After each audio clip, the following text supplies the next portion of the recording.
Hello दोस्तों, सामाजिक विज्ञान कक्षा 10 अर्थशास्त्र में आप लोगों का स्वागत है। और अगर आप लोगों ने अभी तक मेरा चैनल सब्सक्राइब नहीं किया तो सब्सक्राइब कर लें और बेल आइकन घंटी को प्रेस कर लें। तो हम कुछ न करते हुए सीधे चलते हैं टॉपिक पर। और आपका पहला जो क्वेश्चन है वो क्या है, विनिमय का अर्थ क्या है। तो विनिमय का अर्थ जो है वो क्या है, वस्तुओं की अदल बदल वस्तु विनिमय कहते हैं। ठीक, वस्तुओं की अदल बदल को क्या कहते हैं, वस्तु विनिमय कहते हैं। दूसरा क्वेश्चन, वस्तु विनिमय से आप क्या समझते हैं। एक वस्तु से दूसरी वस्तु के प्रत्यक्ष विनिमय को वस्तु विनिमय कहते हैं। ठीक है, तो ये क्या हो जाता है आपका अगला क्वेश्चन। अगला क्वेश्चन क्या है, वस्तु विनिमय की दो कठिनाइयाँ। तो वस्तु विनिमय की दो कठिनाइयाँ क्या है, दोहरे संयोग का अभाव और सर्वमान्य मूल मापक का अभाव। ठीक, तो अगला क्वेश्चन क्या है, करेंसी किसे कहते हैं। करेंसी किसे कहते हैं, मुद्रा के कागज़ के नोटों को क्या कहा जाता है, करेंसी कहा जाता है। ठीक, अगला क्वेश्चन, मुद्रा के दो लाभ। मुद्रा द्वारा क्या होता है, वस्तु मापक होता है और दूसरा नंबर क्या है, वस्तु का मापक होता है। ठीक, अगला क्वेश्चन क्या है,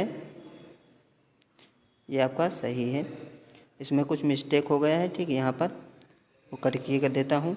अगला क्वेश्चन क्या है, बैंक के दो कार्य बताइए। तो बैंक के दो कार्य क्या हैं, जमा खाते में धन स्वीकार करना, दूसरा क्या है, ज़रूरतमंद लोगों को ऋण देना। जो ऋण लेना चाहते हैं उनको ऋण देता है और धन को स्वीकार करता है, अतिरिक्त धन जिसके पास होती है उसको स्वीकार करता है। अगला क्वेश्चन, भारत में मुद्रा के निर्गमन का अधिकार किसे प्राप्त है। तो मुद्रा के निर्गमन का अधिकार किसे प्राप्त है, भारतीय रिजर्व बैंक को प्राप्त है। ठीक, अगला क्वेश्चन, वस्तु विनिमय संबंधित है ठीक वस्तुओं के आदान प्रदान से। ठीक, वस्तुओं के आदान प्रदान मतलब अदल बदल से, आदान प्रदान मतलब अदल बदल से। अगला क्वेश्चन, वस्तु विनिमय प्रणाली को कहते हैं प्रत्यक्ष विनिमय। ठीक, जब लोग क्या होता है, आमने सामने होते हैं तभी वस्तुओं की अदला बदली की जाती है। ठीक, तो ये आपका सही है। अगला क्वेश्चन, विनिमय में कम से कम कितने पक्षों की आवश्यकता होती है। तो विनिमय में कम से कम कितने पक्षों की आवश्यकता होती है, दो पक्षों की। ठीक, दो व्यक्ति होना चाहिए तभी अदल बदल संभव हो पाता है। अगला क्वेश्चन, मुद्रा वह है जो मुद्रा का कार्य करे, यह कथन किसका है। तो यह कथन किसका है, ये क्या है, अर्थशास्त्री हैं। तो हार्टेले विदर्थ उन्होंने क्या दिया है, इसकी परिभाषा दी मुद्रा की। तो ये आपका सही है। अगला क्वेश्चन, मुद्रा यहाँ पर क्या होना चाहिए, वाह। ठीक, तो क्या होना चाहिए, वाह। तो मुद्रा क्या है, वह धुरी है। ठीक, यहाँ पर क्या होना चाहिए, वह धुरी है जिसके चारों ओर अर्थ विज्ञान चक्कर लगाता है। ठीक, तो यह कथन किसका है, प्रोफेसर मार्शल का। अगला क्वेश्चन, बैंक क्या है।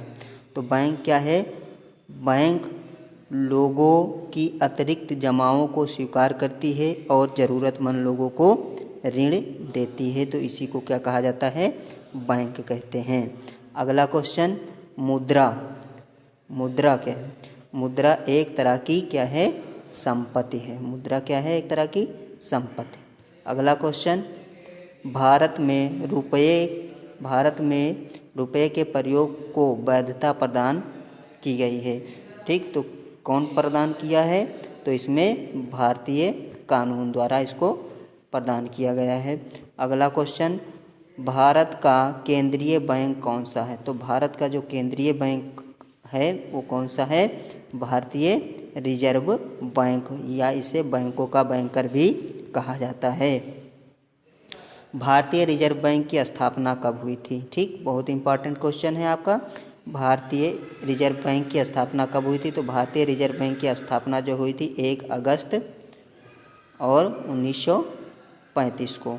ठीक, अगला क्वेश्चन, भारतीय रिजर्व बैंक का राष्ट्रीयकरण किया गया था। तो भारतीय रिजर्व बैंक का राष्ट्रीयकरण कब किया गया था, 1949 में। ठीक, अगला क्वेश्चन, 19 बैंकों का राष्ट्रीयकरण किया गया है अब तक। कितनी बैंकों का? 19 बैंकों का राष्ट्रीयकरण है। ठीक, अगला क्वेश्चन, भारत में 10 रुपये का नोट निर्गमित किया जाता है, किसके द्वारा किया जाता है? तो वो है भारतीय रिजर्व बैंक के द्वारा किया जाता है 10 रुपये का नोट का निर्गमन। अगला क्वेश्चन है आपका, क्या है? अगला क्वेश्चन, जनता का बैंक है, तो जनता का कौन सा बैंक है? व्यापारिक बैंक जनता का बैंक है। धन्यवाद दोस्तों, अगर मेरा वीडियो अच्छा लगा हो तो लाइक करें, सब्सक्राइब करें। धन्यवाद। जय हिंद, जय भारत।